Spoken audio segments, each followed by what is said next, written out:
Assalamualaikum warahmatullahi wabarakatuh.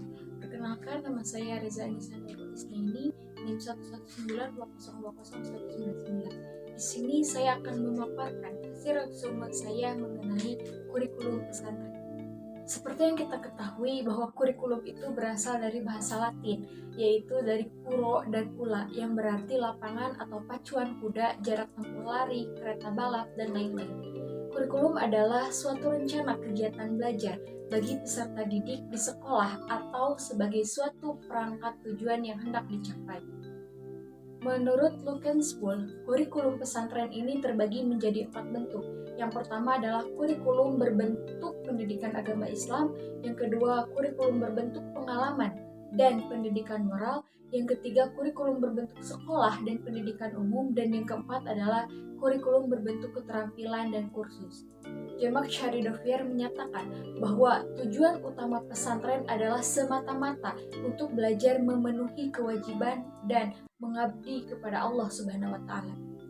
Dan materi pembelajarannya berpedoman kepada kitab-kitab klasik, sedangkan proses pembelajarannya dilakukan secara tradisional, yaitu dengan sistem bandongan, wetonan, dan sorogan. Lalu materi yang selanjutnya adalah kurikulum di beberapa jenis pesantren. Yang pertama, kurikulum pada pesantren tradisional, di mana pada pondok pesantren tradisional ini masih mengadakan pembelajaran ilmu agama dengan menggunakan pendekatan tradisional, yaitu dengan sorogan dan bandongan ataupun wetonan. Pesantren ini menekankan agar terbentuknya manusia yang paham ilmu agama. Dan pada pesantren tradisional ini pun, atau sering kita sebut sebagai pesantren salafiyah, ini memiliki kurikulum yang disebut dengan manhaj, di mana yang diajarkan kepada santri-santrinya dalam bentuk kitab-kitab kuning. Lalu yang kedua adalah kurikulum dari pesantren modern atau halafiyah. Nah, dari pesantren modern ini mengadakan pendidikan dengan menggunakan pendekatan modern, yaitu sistem klasik, yang artinya pembelajaran diadakan di dalam kelas. Pesantren ini menggabungkan antara pesantren tradisional dengan pesantren model pendidikan modern atau pendidikan formal yang berupa sekolah, sehingga disebut dengan istilah madrasah. Sistem pembelajaran dan kurikulum yang diterapkan pun sesuai dengan kebutuhan zaman. Dan yang ketiga adalah kurikulum pesantren semi tradisional modern. Nah, di mana pada pesantren ini menggabungkan dari dua pesantren, antara pesantren salafiyah dan pesantren khalifiyah. Nah, bahan pelajarannya pun sama dengan pesantren tradisional, yaitu kitab-kitab klasik, tapi juga menggunakan kurikulum modern yang ditetapkan oleh Kementerian Agama dan Kementerian Pendidikan Nasional, yang mana di dalamnya selain menyelenggarakan kitab-kitab klasik, tetapi juga mempelajari tentang pelajaran-pelajaran umum. Lalu selanjutnya adalah analisis kurikulum di beberapa pesantren. Contoh yang pertama adalah dari kurikulum pesantren tradisional Nurul Falah. Nah, pada pesantren Nurul Falah ini sampai sekarang masih menggunakan sistem tradisional dengan menggunakan kitab-kitab klasik yang dibuat oleh para ulama besar pada ribuan tahun yang lalu. Nah, pada pesantren Pondok Nurul Falah ini terbagi menjadi 3 kelas. Yang pertama adalah kelas ibtida, yang kedua adalah kelas wusto, dan yang ketiga adalah kelas ula. Di mana pada kelas ibtida ini merupakan kelas dasar atau kelas permulaan, di mana para santri yang baru datang dan baru menetap di pesantren tersebut, dan yang dipelajarinya pun masih kitab-kitab dasar. Lalu yang kedua adalah kelas wusto. Nah, kelas wusto ini artinya adalah kelas pertengahan, yang mana santri sudah menetap selama 2 tahun di pondok pesantren tersebut. Nah, dan metode yang digunakannya pun adalah sistem wetonan dan sistem tulis pada papan tulis yang ditulis oleh para pengajarnya. Dan yang ketiga adalah kelas ula. Kelas ini adalah kelas tertinggi. Nah, pada kelas ini santri sudah lama menetap di pesantren selama sekitar 3 tahun atau lebih.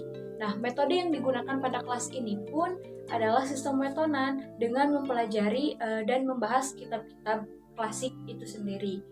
Nah, lalu yang kedua adalah dari kurikulum pondok pesantren modern Ad-Duha berbasis yatim dan duafa, di mana kurikulum modern ini didesain sedemikian rupa untuk menghasilkan output yang sesuai dengan visi dan misi pesantren.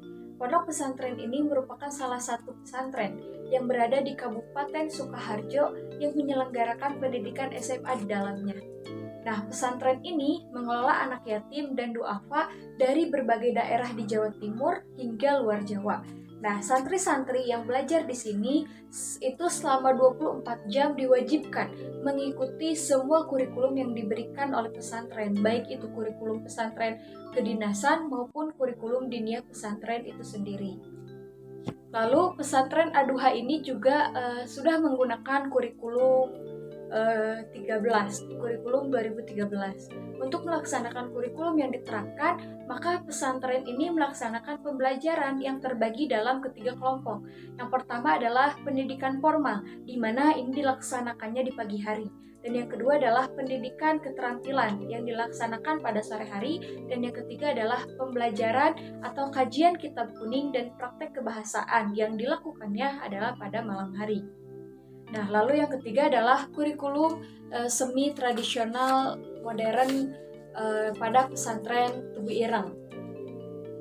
Dulu sebenarnya pesantren ini masih menjadi pesantren salaf, dan kurikulum yang diajarkannya pun masih menggunakan kurikulum yang dibuat oleh para kiai.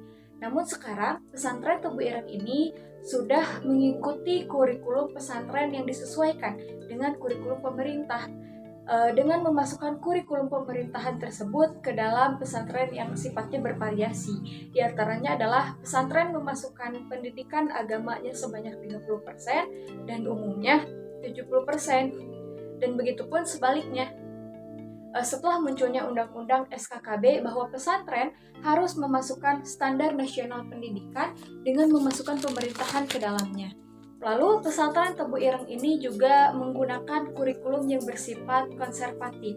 Artinya menggabungkan kurikulum madrasah diniyah dengan kurikulum sekolah yang bertujuan untuk mengangkat kearifan pondok pesantren Tebu Ireng itu sendiri dan yang sistemnya diformalkan. Sekian yang dapat saya sampaikan, kurang lebihnya mohon dimaafkan. Wassalamualaikum warahmatullahi wabarakatuh.